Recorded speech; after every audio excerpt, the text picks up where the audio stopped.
Mano, beleza? Tudo bem com vocês? Muito bem. Na nossa primeira aula, nessa nova caminhada, nós falamos um pouco sobre realidade, ficção, mostrei para vocês alguns aspectos aí do que mexem com a nossa cabeça em relação à arte no mundo, no cotidiano e tudo mais, né? E aí eu havia dito para que vocês dessem uma lida no poema do Elcanaã Ferraz, chamado Desfotógrafo, né? E que vocês fizessem as atividades propostas aí no início da apostila. Bom, esse vídeo vai ser para fazer um comentário sobre esse poema e também para a gente responder essas questões. Algumas eu vou responder exatamente como está na apostila e outras eu vou fazer uma reflexão um pouco maior, ok? E o poema se chama O Desfotógrafo, tudo bem? Vamos lá. Vejo tudo agora diferente, como se o tempo contra o rio dirigisse de trás para frente. E eu descrevesse um livro. Eu desescrevesse um livro. E a cada palavra nele se tornasse livre e me fizesse livre. A sílaba toda a memória, desaparecesse, sumisse. Como se na nossa frente tudo o que fomos um dia num passe de mágica evaporasse num passe de música, num passo no ar. Hoje, tudo dá-se a ver sem dor, limpo, sem um traço de paixão. Os poemas se apagaram e repara, façamos um balanço de nós. Restou não mais que a folha livre, e depois do livre, retrato em branco e preto. Muito bem, um belo poema aí, né? De um autor carioca, né, nasceu no Rio de Janeiro em 61, né, tem algumas obras aí, né, é um grande articulador da palavra, né. Bom, então vamos lá. E aí, qual é o assunto desse poema, né? Indique no texto passagens que demonstre ser esse o assunto. Então, é o desejo de apagar, né, de reescrever, de reinventar o passado, né? E aí você tem um monte de exemplo aí, né? A sílaba, toda a matéria desaparecesse, sumisse, né? Então o desejo de se reescrever, né? O desfotógrafo, né? De se refazer, né? Aquela imagem e criar outra imagem, né? Então essa seria a primeira resposta. Com base na leitura do poema, o que seria um retrato em branco e preto? Seria um retrato que vai descolorindo, que vai apagando, né? É um retrato um retrato inexistente, vamos dizer assim, né? Ao longo do poema, percebemos uma repetição intencional de algumas palavras ou a presença de palavras semelhantes quanto à sua sonoridade. Aponte uma dessas repetições e a relação de sentido que elas constroem no poema. Bom, então vamos lá, né? Passe de mágica, passe de música. A ideia de algo que acontece rapidamente. Passe de mágica, passe de música, né? Então tem toda uma metáfora aí também, né? Vem acompanhada da ideia de lírica e de um passe de música, né? O lance da metáfora, né? Algo que acontece de modo muito poético, tá bom? Então essa é a ideia da resposta da pergunta 3. Nas duas primeiras estrofes do poema estão presentes palavras com sentido negativo. Indique 2 exemplos. Desescrevesse e desaparecesse, ok? Então tá ao contrário aí, daí também há uma relação lá com o título, né? O título do poema é composto de uma palavra que dá a ideia do contrário. Após a leitura do poema como um todo, explique a que se refere essa palavra. Então vamos lá, né? O título do poema é composto por uma palavra que dá a ideia de contrário, né? Que é a palavra fotógrafo, né? O desfotógrafo, contrário de fotógrafo, né? E, bom, a gente sabe que ele registra momentos, né? E no caso aqui ele está registrando desmomentos, né? Estou criando uma outra palavra aí. Seria aquele que faz o contrário, né? Que apaga memórias vividas, tira a foto e aquilo some, né? Desfoca, né? Então é o desejo de apagar o passado amoroso ou destruir as lembranças que remetem ao amor acabado, né? Bonito isso, vai.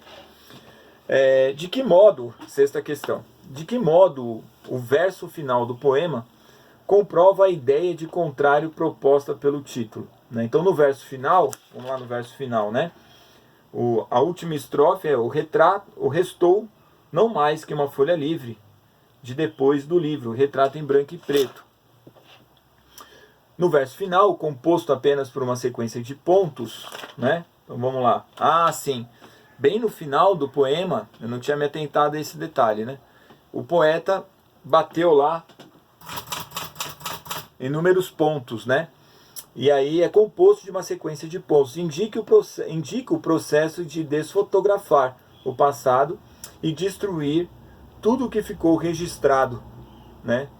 Deu tão certo que o próprio verso desapareceu. Então deveria ter um verso aí, né?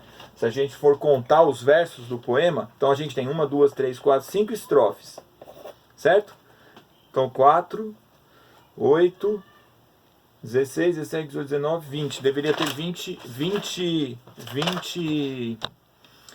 20 versos, né? Só tem 24 porque o último apagou, tá bom?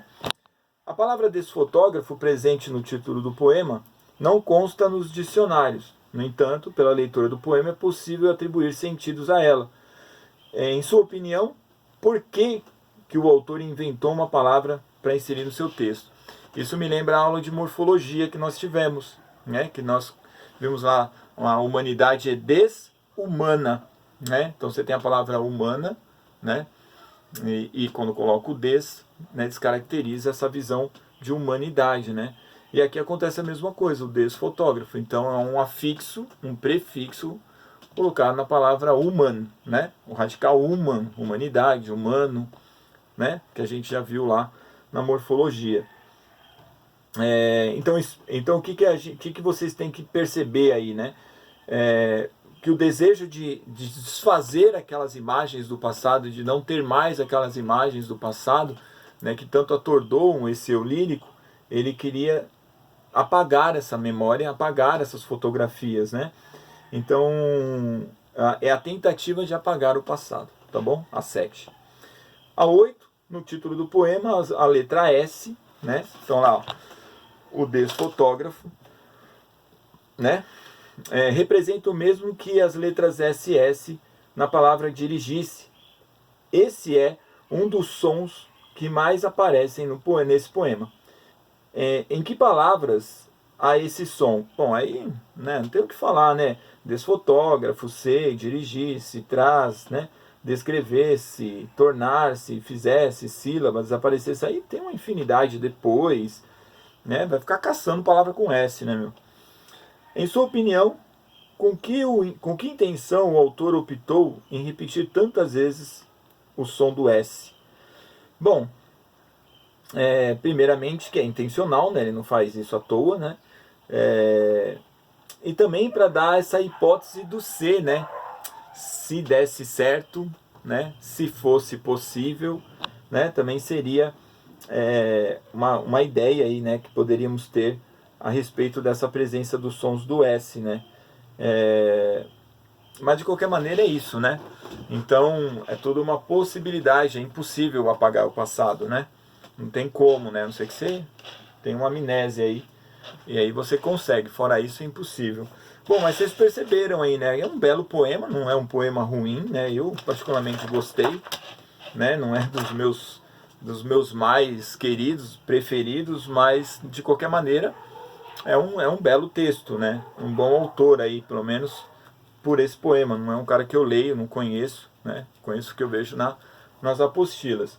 Mas é isso, é arte, né? E ela deve ser respeitada só pelo fato dela ser arte. Hoje eu estava vendo uma postagem que diz que a arte é igual ao amor, né? Então a gente não pode esquecer disso.